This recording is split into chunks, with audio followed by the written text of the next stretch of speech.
How to transfer money to external banks using Ali Bank on desktop. Hey everyone, welcome back to the channel. So if you need to send money to another bank, well here is how to transfer funds from Ali Bank online. So now without further ado, let's get started. So first thing first, open any web browser and now here once inside, then you can just click on the search bar and simply search for Ali Bank. And now here from the search result, just click on the first link and after that, you'll be prompted to the official website of the Ali Bank.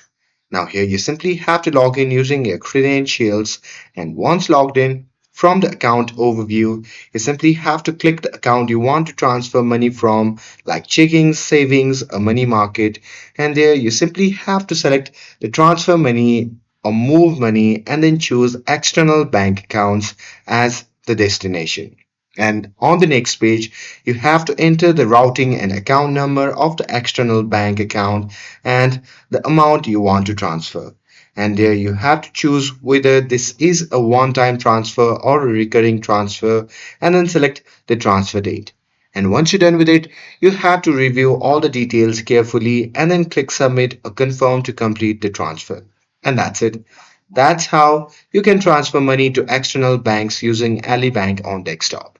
With this, if you found this video helpful, then don't forget to like, share and subscribe to get updated for more videos. Thanks for watching and I'll see you in the next video.